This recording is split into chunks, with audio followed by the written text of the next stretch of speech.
Vijayawada parliament పరిధిలో విజయవాడ తూర్పు నియోజకవర్గం ఎంతో సెన్సేషనల్ నియోజకవర్గం చెప్పొచ్చు. ఎందుకంటే విజయవాడ తూర్పు నుంచి గద్దె రామ్మోహన్ తెలుగుదేశం గత 2 సార్లుగా విజయం సాధిస్తూ వస్తున్నారు.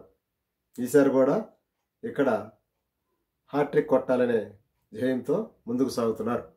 ఇక్కడ వైఎస్ఆర్ నుంచి దేవినేని నెహ్రూ కొడుకు దేవినేని అవినాష్ పోటీ పడుతున్నారు. అయితే గతంలో ఇక్కడ జనసేన పార్టీ పోటీ చేసింది. అయితే ప్రస్తుత పరిస్థితుల్లో జనసేన తరపు ఇక్కడ క్యాండిడేట్ ఉండడు కాబట్టి ముఖాముఖి పోటీ అవుతుంది.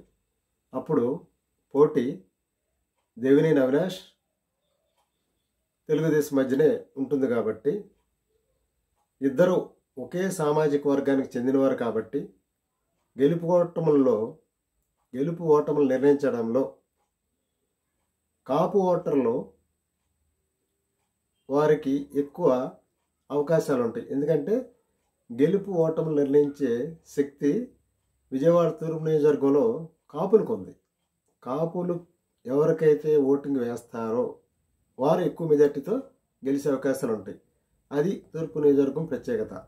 అంటే కమ్మ సామాజిక వర్గం ఎక్కువ మంది ఉన్నప్పటికీ బీసీలు కాపులు ఆ నియోజకవర్గంలో ఎక్కువ శాతం ఉన్నారు.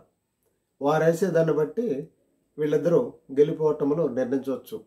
ఏదైనప్పటికీ గద్దె రామ్మోహన్ సీనియర్గా, నిజాయితీపరుడుగా, ఆయనకి మంచి పెద్ద మనిషిగా మంచి పేరుంది.